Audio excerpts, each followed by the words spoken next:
Bonjour à tous et bienvenue de nouveau sur la chaîne Foi Intégrale pour une nouvelle vidéo. Je suis l'abbé de la Chanonie et je vais vous parler aujourd'hui des retraites de Saint Ignace, qu'on appelle les exercices spirituels de Saint Ignace, qui sont, on pourrait dire, un petit peu comme la musculation du catholique, c'est-à-dire ce sont des exercices pour l'âme tout autant que pour renforcer notre âme, tout autant que la musculation renforce notre corps. Ce sont des exercices qui nous sont donnés par l'ordre des jésuites, par Saint Ignace, mais l'ordre des jésuites.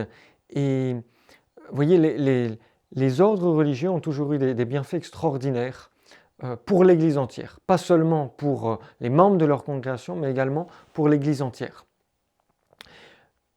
Il y a d'abord les tiers ordres, ça c'est une extension en quelque sorte de l'ordre religieux pour les laïcs qui ne peuvent pas devenir religieux, qui veulent participer de l'esprit et de la vie en partie de l'ordre religieux.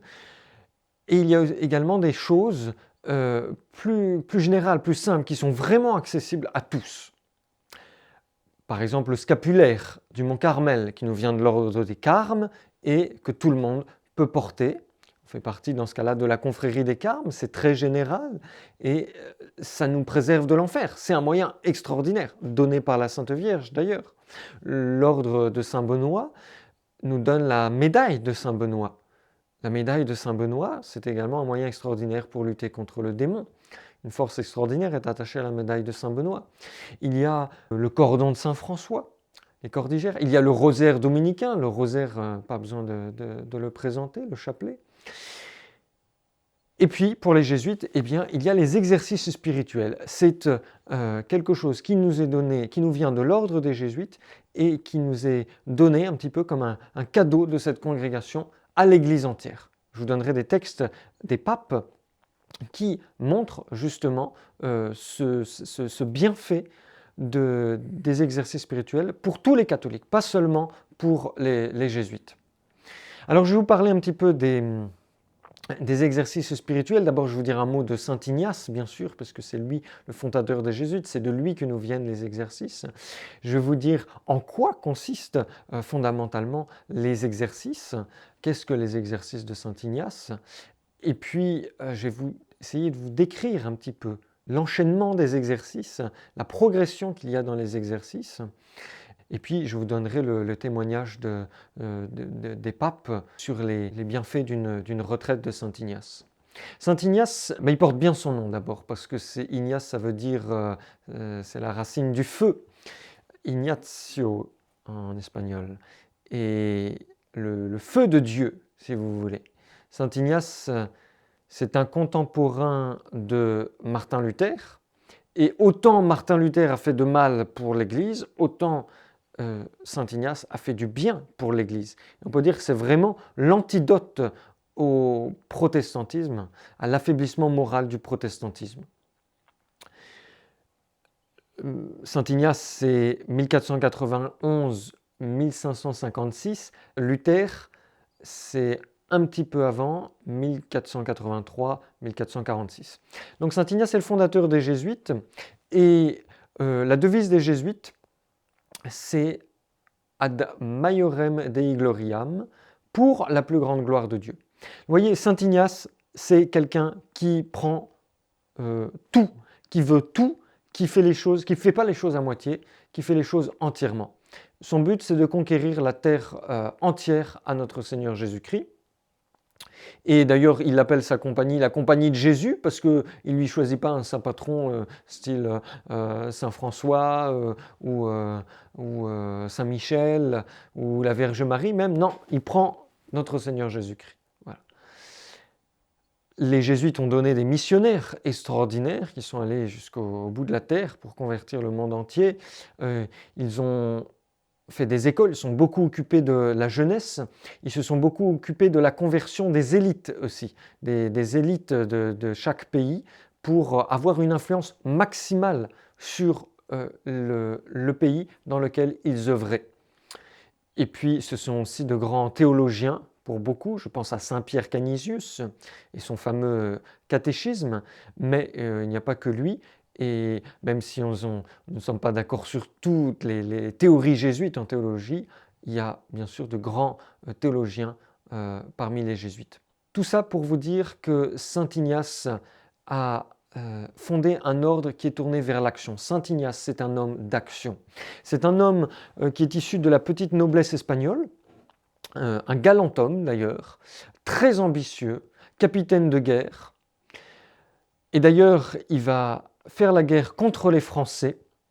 Il va s'illustrer pendant cette guerre, bon, ça ne va pas durer très longtemps, mais il va s'illustrer au siège de la ville de Pampelune. Donc c'est les Français qui envahissent l'Espagne au XVe siècle. Et pendant ce siège, les Espagnols se découragent, l'armée française est beaucoup trop nombreuse, elle est aidée par les Navarrais, donc il n'y a vraiment aucun espoir. C'est Ignace de Loyola qui rend le courage aux troupes et qui fait que la ville ne se rend pas, résiste. Jusqu'au jour où il est au sommet des remparts pour donner des ordres et encourager les troupes, et il est blessé par un boulet de canon qui lui passe entre les jambes, qui lui brise complètement une jambe, qui blesse l'autre. À partir de ce moment-là, il tombe, et la ville tombe aussi parce qu'il n'y a plus le capitaine qui est là pour défendre la ville, et donc les Français s'emparent de la ville. Ils vont le soigner, plein de respect pour cet homme valeureux, et puis ils vont même l'emmener dans sa famille parce que sa famille habite pas très loin d'ici. Et pendant ces soins, il y a quelque chose d'extraordinaire pour vous montrer à quel point Saint Ignace est un homme extraordinaire, que c'est un tempérament de feu dont s'est servi le bon Dieu pour le mettre à son service, parce que la grâce ne supprime pas la nature, la grâce utilise la nature justement. Saint Ignace va être opéré de la jambe. Lorsqu'on va voir comment l'opération s'est passée, l'os s'est mal ressoudé. Et donc on lui dit, ce sera difficile pour vous de marcher et de monter à cheval. Saint Ignace dit, vous recassez la jambe et vous réemboîtez les os comme il faut. Et c'est ce qui va se passer. Attention, à l'époque, c'est sans anesthésie. Et il supporte cela stoïquement pour pouvoir continuer à monter à cheval, faire la guerre et épater les dames, parce que Saint Ignace était un très galant homme, voilà, et même quelqu'un qui essayait de séduire toutes les femmes. Mais pendant sa convalescence, Saint Ignace, qui est cloué au lit, va lire les exploits des saints, la vie des saints, notamment la légende dorée de Jacques de Voralgine, dominicain. Et Saint Ignace est une âme noble. Et en lisant ces récits, qui ne sont pas des récits de chevalerie, comme il aimerait qu'on lui fasse lire, en lisant ces récits, puisque ce sont les seuls livres qu'il trouve dans sa maison, il ne lit pas beaucoup, sinon c'est un homme d'action, je vous dis. Donc en lisant ces livres, il est vraiment frappé, sensibilisé à la beauté de la vie des saints, aux exploits qu'ont accomplis les saints. C'est une âme noble malgré tout, Saint Ignace. Et donc il va se convertir progressivement, il va être touché par cela. Il va avoir une apparition de Saint-Pierre, une apparition de la Sainte Vierge également, lors de sa convalescence. Et puis finalement, il va faire sa confession. Il va aller se confesser à un père qui est d'origine française, le père Chanon. Il va passer 3 jours en prière. Et dans la nuit du 24 mars 1522, c'est la veille de l'Annonciation. Il va y avoir un geste de rupture avec son ancienne vie de soldat. Il va accrocher ses habits militaires, ses armes, devant la statue de la Vierge Noire de Montserrat. Donc tout ça, c'est en Espagne, en Catalogne même. Au début de sa conversion, toujours pour vous montrer combien Saint Ignace est une âme ardente. Au début de sa conversion, il forme le projet d'entrer à la Chartreuse. La Chartreuse, c'est l'ordre le plus dur, le plus strict qu'il soit, mais en plus de s'y présenter comme un mendiant, non pas comme il est, Ignace de Loyola, de condition noble, non, comme un mendiant pour devenir le plus pauvre parmi les pauvres et être sûr de passer toute sa vie dans l'humilité. finalement, ce n'est pas ce projet-là qui va aboutir. Ce n'est pas non plus les franciscains, il va aller jusqu'à Jérusalem, il va être refusé par les franciscains dans lesquels il veut entrer parce qu'il est trop extrême. Et il va ensuite se mettre à étudier. Et il va aller, bien sûr, dans les meilleures universités. D'abord en Espagne, l'université de Salamanque, et puis à Paris, puisque Paris est la meilleure université à l'époque, même si c'est en pleine Renaissance. Et puis c'est là qu'il va rassembler ses premiers compagnons, notamment celui qui va devenir Saint François Xavier, l'apôtre des Indes, Saint François Xavier. Et il veut partir avec ses compagnons à Jérusalem. Objectif, convertir la ville de Jérusalem et récupérer le tombeau du Christ, ou bien alors, si ce n'est pas possible, mourir martyr. Finalement, lui et ses compagnons iront à Rome se mettre au service du pape, et c'est là que l'ordre des Jésuites va être approuvé. Vous voyez, saint Ignace est passé de capitaine de guerre intrépide à général conquérant pour le Christ. C'est un homme d'action, et cela se ressent énormément dans les exercices spirituels qui sont faits pour notre époque. Une époque qui vit beaucoup plus dans l'action que dans la spéculation. Et saint Ignace vraiment arrive au point nommé au XVe siècle pour lancer l'action catholique, à la fois dans la bonne direction, mais aussi avec une force irrésistible. Et quand vous rentrez chez vous, après une retraite de saint Ignace, vous avez en vous une force spirituelle énorme. Ça, c'est l'action de la grâce. Parce que bien sûr, les exercices de saint Ignace, avant tout, c'est un cadeau du ciel. Un cadeau du ciel et même, je dirais même plus, un cadeau de la Vierge Marie. Attention, ne refuse pas un cadeau de la Vierge Marie. Et donc, si vous avez l'occasion de faire une retraite, eh ben, n'y manquez pas. Avant tout, c'est un cadeau du ciel et la grâce passe par ces exercices de saint Ignace. Concrètement, les exercices, c'est quoi? C'est un petit livre qui contient une méthode pour faire justement les exercices spirituels, à savoir, saint Ignace explique, par ce terme d'exercice spirituel, dit-il, on entend toute manière d'examiner sa conscience, de méditer, de contempler, on verra la différence, et de mettre en ordre ses affections déréglées, de prier vocalement, de toutes les opérations d'ordre spirituel. Voilà, c'est ce que saint Ignace dit. Il dit également, par les exercices spirituels, on se défait de toutes ces affections déréglées et qu'après s'en être défait, on cherche à trouver et à accomplir la volonté de Dieu en réglant sa vie. Les exercices de saint Ignace, leur but, c'est de régler notre vie. Il ne faut pas oublier que saint Ignace, c'est un ancien chef de guerre, alors il va à l'essentiel. D'abord, il a un plan très rigoureux dans ses exercices. Il met les bouchées doubles là où il sait qu'il y aura le plus de difficultés, par exemple quand on parle de pauvreté ou d'humilité. Il demande une confiance absolue et un amour ardent envers le chef, et le chef, c'est notre Seigneur Jésus-Christ. Saint Ignace ne cache pas non plus les difficultés, et il nous arme contre ces difficultés. Il ne cache pas non plus les récompenses, qui sont très grandes. Dans les exercices, la discipline est carrée, mais le résultat est fantastique. Dans les exercices, il y a également une progression merveilleuse, une adaptation psychologique extraordinaire à la nature humaine. C'est vraiment une des choses qui me frappe le plus, comment les retraites sont capables de retourner les âmes, et n'importe quelle âme, quelle qu'elle soit, à quelque niveau de la vie spirituelle qu'elle soit, n'importe quelle manière de raisonner elle a, n'importe quel degré d'instruction elle a, les exercices spirituels de saint Ignace sont capables de nous retourner comme des crêpes. Et on peut faire un grand bond en avant dans la vie spirituelle. Une retraite de saint Ignace, c'est d'abord un cadre avec un isolement. Nous prêchons les retraites dans un couvent de sœurs. Ce sont les sœurs qui s'occupent d'ailleurs de toute l'intendance matérielle. Vous êtes logés, nourris, vous n'avez à vous occuper de rien, si ce n'est de votre âme. Et ça se passe dans un cadre très, très beau. C'est un petit havre de paix que notre maison à Saint-Maurice, à Montauban de Bretagne. Je vous mettrai le lien en description. Cela demande également du silence, de la tranquillité.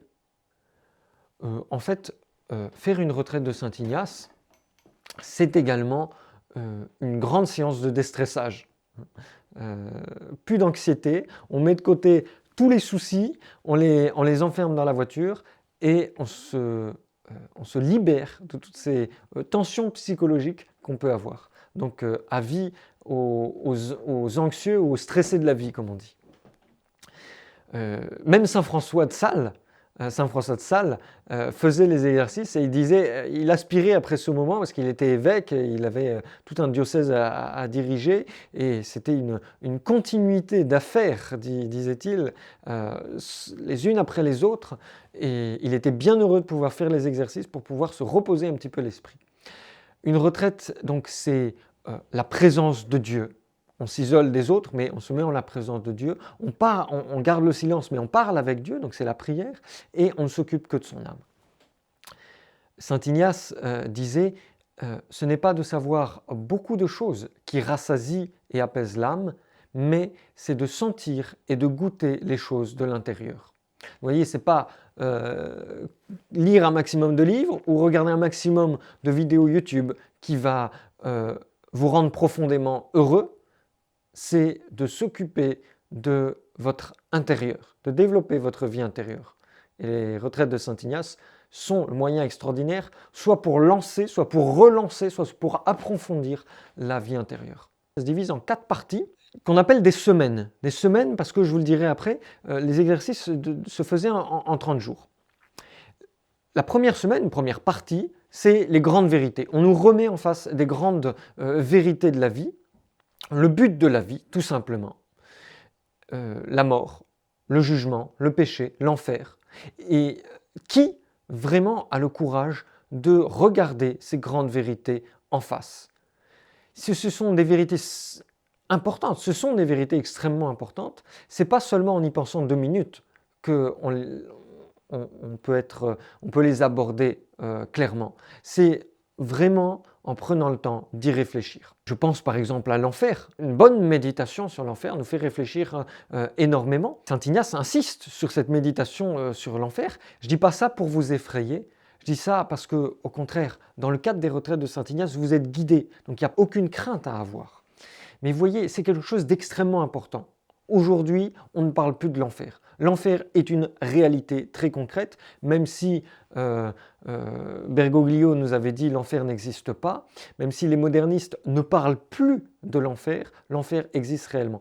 Et ceux qui prêchaient les exercices de Saint Ignace, il y avait un vieux père traditionnel qui, au moment justement des changements avec le modernisme, était à chaque fois dans ses retraites parler de l'enfer. Et on lui avait demandé d'arrêter de parler de l'enfer, c'est trop négatif, vous comprenez. Il faut montrer les joies du ciel. Certes, il faut parler du ciel, mais pour faire réfléchir, parfois, un petit coup de semonce avec l'enfer, c'est vraiment le bienvenu.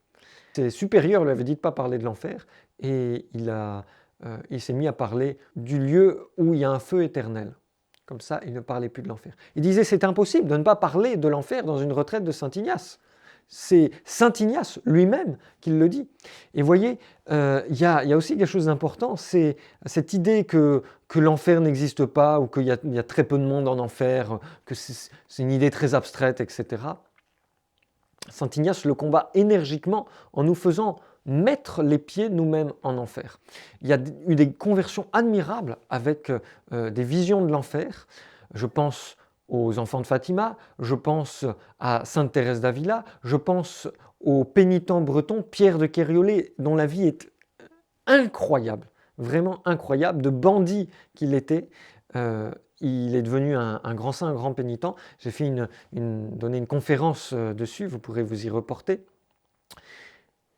Il y avait un théologien au Concile Vatican II qui s'appelait Balthazar. Il fait partie du club des affreux, comme on pourrait les dire, du club des progressistes de Vatican II, avec Rahner, Congar, même Delubac, etc. Ces théologiens modernistes qui sont vraiment à l'origine des idées profondes du modernisme, du changement dans la théologie catholique. Et Balthazar C'était un jésuite, il a quitté l'ordre des jésuites pour se rapprocher d'une voyante suisse qui, il me semble, était protestante, ou au moins dont le mari était protestant. Je crois qu'elle était protestante. Et elle avait des visions, des révélations. Et il disait, voilà, j'ai puisé toute ma théologie dans les révélations d'Adrienne von Speyer. Elle s'appelait Adrienne von Speyer, cette fausse mystique. Et Adrienne von Speyer a eu un jour une vision de Saint Ignace qui discutait avec Saint Jean l'Évangéliste, et Saint Jean l'Évangéliste, l'apôtre de l'amour, qui disait à Saint Ignace, non mais l'enfer en fait, ça n'existe pas, c'est pas la peine d'en parler. J'aimerais bien voir ça à Saint Ignace qui revient sur terre et qui nous dit « Non, non, en fait, je me suis trompé, dans les exercices, c'est pas la peine de parler de l'enfer dans mes retraites. » Non, évidemment. Vous voyez, donc ça vient de là, de ces fausses révélations qui suppriment l'enfer. Bref, je ferme la parenthèse sur l'enfer et nous revenons au déroulé des exercices de Saint Ignace. Donc, première semaine, première partie, les grandes vérités, mais également la miséricorde extraordinaire du bon Dieu, avec l'explication de la fameuse parabole de l'enfant prodigue, cet enfant qui, dès qu'il a l'âge de la majorité, donc il s'en va avec sa part d'héritage, il quitte son père et il tombe dans le vice, et puis il perd sa fortune parce qu'il la dilapide en plaisir, et puis il est rattrapé par la grâce, il réfléchit dans son cœur, et puis il se dit que la seule solution c'est de revenir vers son père, de lui demander pardon, de l'avoir ainsi quitté en emportant ses biens, et de demander une place de serviteur dans la maison de son père, et son père au contraire va l'accueillir à bras ouverts et va lui rendre sa dignité de fils de famille. Il y a également la confession à ce moment-là, et puis on entre alors dans la deuxième semaine, c'est l'appel de notre Seigneur Jésus-Christ qui nous appelle tous sans aucune exception, à se mettre à son service pour conquérir le monde entier. Ma volonté est de conquérir toute la terre. Et nous avons tous la vocation, en fait, nous avons tous la vocation d'œuvrer dans le corps mystique du Christ, d'œuvrer à notre sanctification et au salut des âmes. C'est à ce moment-là d'ailleurs des retraites qu'on voit souvent l'enthousiasme des convertis, comme l'enthousiasme des apôtres qui s'attachent à la personne de notre Seigneur, qui veulent le suivre jusqu'au bout du monde. Saint Pierre, Seigneur, même s'il me fallait mourir avec vous, je vous suivrai, je ne vous abandonnerai pas. Et puis dans cette partie de la retraite, on voit également, on apprend à connaître notre Seigneur Jésus-Christ. Sainte Thérèse d'Avila disait « Mon Jésus n'est pas aimé, parce que mon Jésus n'est pas connu ». On fait ce qu'on appelle un exercice qui s'appelle non plus la méditation, où l'on réfléchit beaucoup, mais la contemplation, où l'on regarde la vie de Jésus, et cela fait naître dans notre âme, par le travail de la grâce, de bons sentiments, de bonnes idées, de bonnes résolutions, et un amour surtout pour notre Seigneur Jésus-Christ. On se sent porté à aimer la personne de notre Seigneur Jésus-Christ. Vraiment, la grâce s'installe dans notre âme. Et on grandit ainsi, au cours de cette semaine. Pendant cette semaine, il y a également une méthode pour s'attacher au Christ de façon absolue, en mettant de côté les obstacles les plus profonds qui sont cachés dans notre âme. Et là, je peux dire qu'il y a les plus belles pages qui ont pu être écrites sur la nature de l'homme. C'est très concret, très concret, mais c'est vraiment, ça touche vraiment au fond de la nature humaine.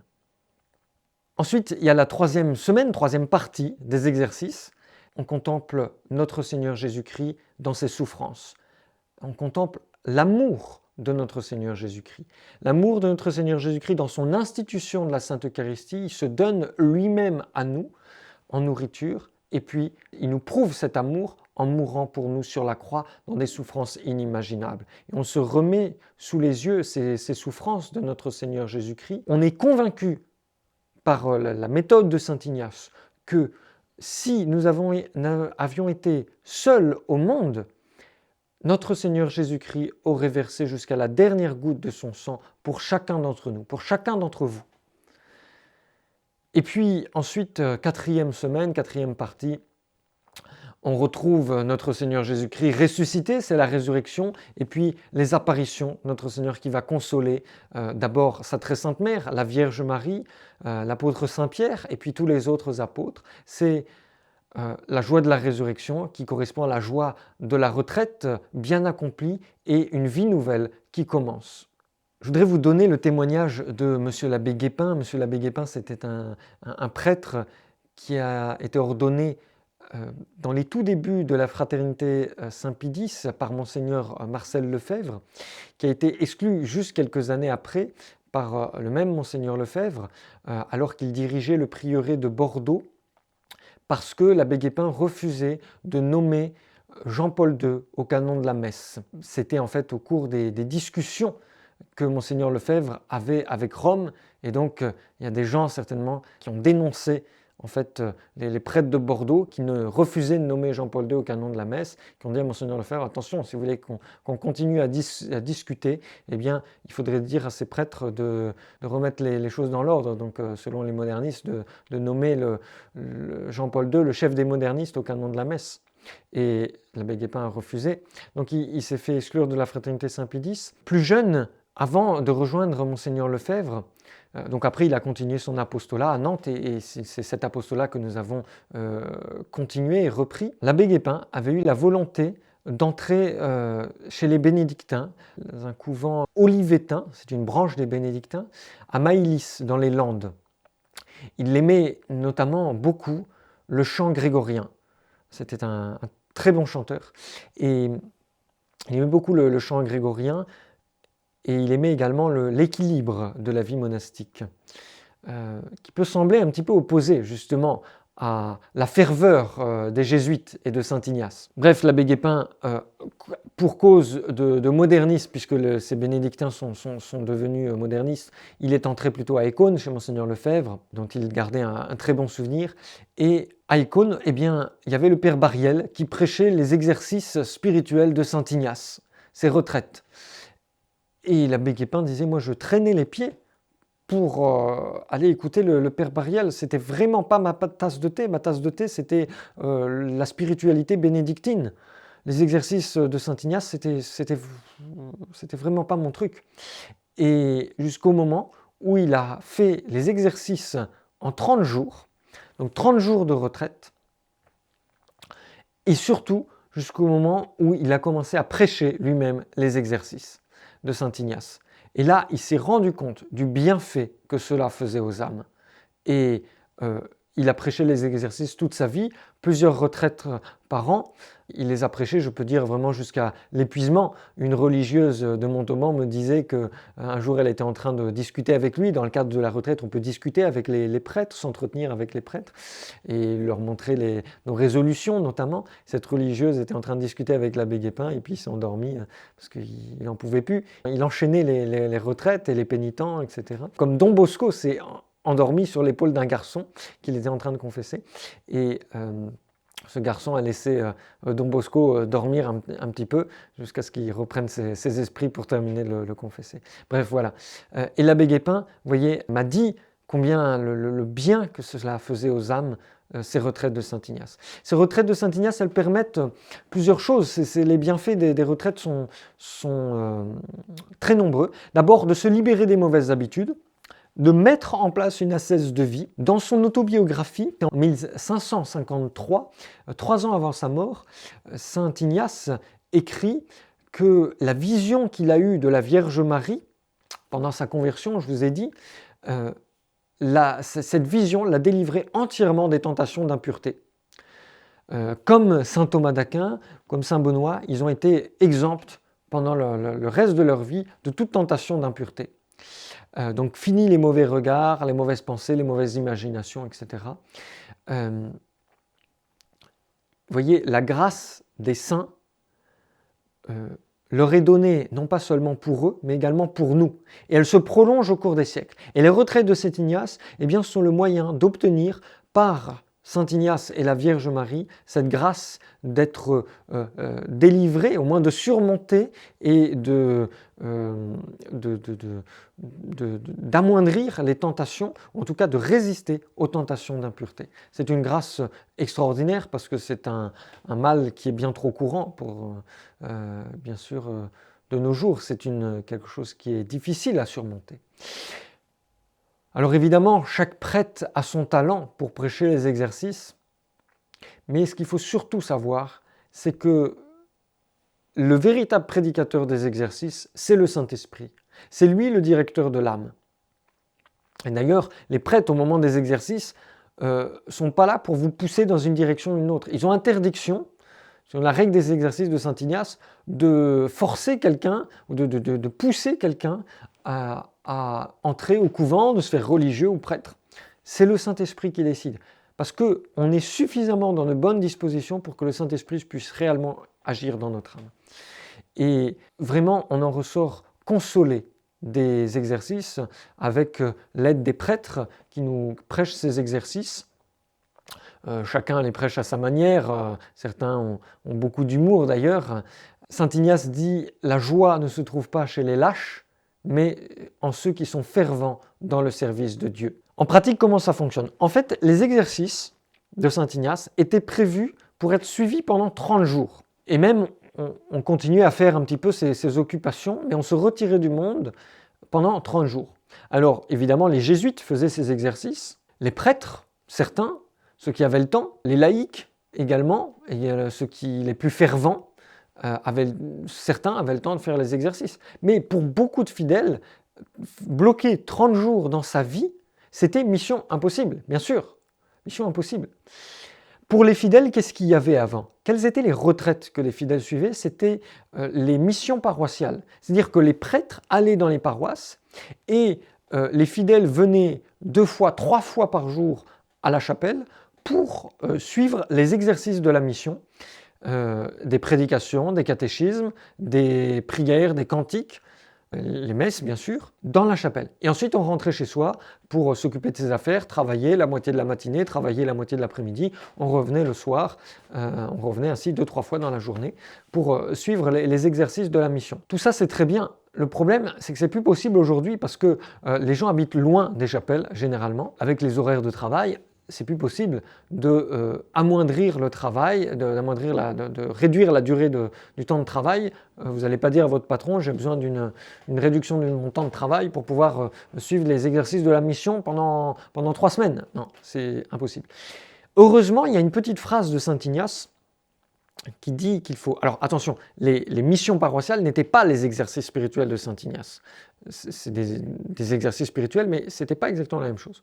Dans les exercices de Saint Ignace qui étaient faits en 30 jours, il y a une petite phrase de Saint Ignace qui dit qu'il faut adapter les exercices spirituels à la disposition des personnes qui veulent les faire, à leur âge, à leur éducation, à leur talent, et je pense qu'on peut dire également au temps dont ils disposent. Et il y a eu un Espagnol envoyé de Dieu, un prêtre, il a commencé, il n'était pas encore prêtre, c'est au début du XXe siècle. C'est le père Vallée qui a eu l'idée de compacter les exercices spirituels de Saint Ignace en 8 jours, puis même 5 jours, au lieu des 4 semaines, les 30 jours, prévus dans le schéma de Saint Ignace. Et le succès des retraites qu'il a organisées en Espagne au début du XXe siècle a été phénoménal. De 1923 à 1927, il s'est voué assidûment à la prédication aux hommes et aux jeunes gens, des exercices spirituels, et en Espagne, il y a eu plus de 10 000 retraitants pendant cette période. Et avec l'accord de ses supérieurs, le père Vallée, qui était un jésuite, a quitté la Compagnie de Jésus pour fonder son nouvel institut à Barcelone, donc toujours en Espagne, en 1928. Ce nouvel institut s'appelle les Coopérateurs paroissiaux du Christ Roi. Et il est entièrement consacré à cette mission, la prédication des exercices en 5 jours. La première maison qui a été ouverte en fait de cette congrégation, c'était en Uruguay. Il y avait des liens entre l'Espagne et l'Uruguay encore, bien sûr. Et en 1934, la maison mère a été transférée d'Espagne donc ils ont fondé également en Espagne, bien sûr, d'Espagne à Chabeuil, dans la Drôme. C'est une petite ville en France, dans la Drôme. Malheureusement, les coopérateurs paroissiaux du Christ roi vont tomber, eux aussi, comme toutes les congrégations malheureusement, dans le modernisme. Heureusement, le Père Vallée avait fait école et il a suscité de saints prêtres qui ont transmis cette manière de faire les exercices aux prêtres de la tradition, aux prêtres qui vont suivre Monseigneur Lefebvre, entre autres. Je pense notamment au Père Bariel, que je vous ai mentionné, au Père Marziac, et également au Père Vincent, qui était un prêtre fidèle, un ami d'ailleurs de Monseigneur Guérard des Lauriers, auquel le Père Vallée, c'est intéressant, quand le Père Vincent était séminariste dans la congrégation du Père Vallée, donc les coopérateurs paroissiaux du Christ roi, le Père Vincent, il a été appelé pour faire la guerre, simplement, pour être mobilisé. Et le Père Vallée lui a prophétisé qu'il serait fait prisonnier. Et ça a été le cas. Il a été prisonnier pendant plusieurs années par les Allemands.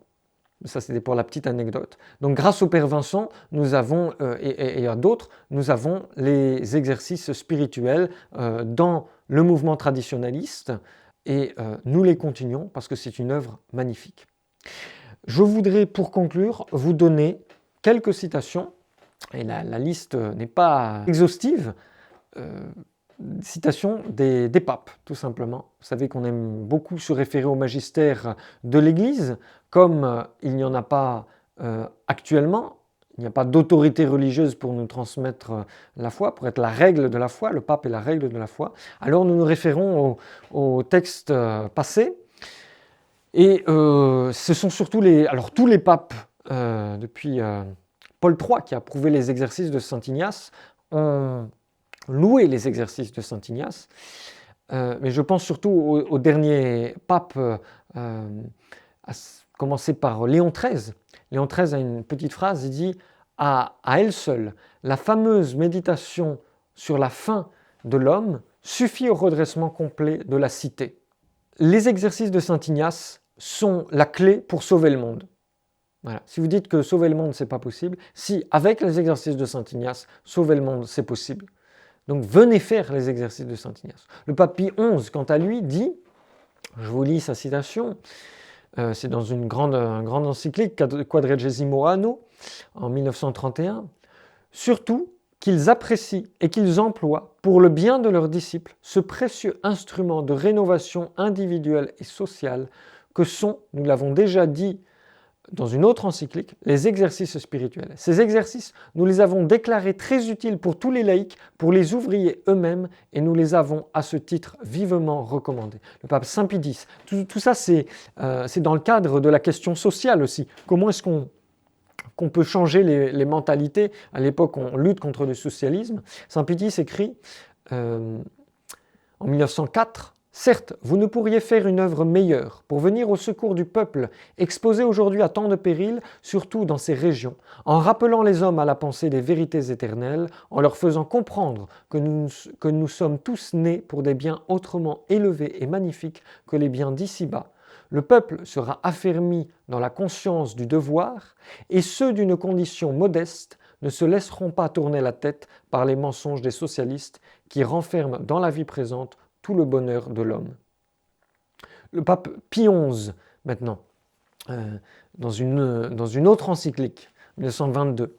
C'est pourquoi nous-mêmes, alors là c'est plus pour répondre aux besoins modernes, en quelque sorte. C'est pourquoi nous-mêmes, persuadés que les maux de notre époque viennent surtout de ce que personne ne réfléchit dans son cœur, convaincus que les exercices spirituels faits selon la méthode de Saint Ignace ont une grande efficacité pour venir à bout des difficultés très ardues avec lesquelles est aux prises un peu partout la société contemporaine, ayant constaté quelle riche moisson de vertus, autrefois comme aujourd'hui, font mûrir les saintes retraites, non seulement parmi les familles religieuses et les prêtres séculiers, mais parmi les laïcs, et même, ce qui mérite d'être souligné à notre époque, parmi les ouvriers. Le pape Pie XII, justement, c'est dans un écrit dans lequel une allocution dans laquelle il s'adresse aux aux œuvres des exercices paroissiaux, donc aux coopérateurs paroissiaux des Christ-Rois.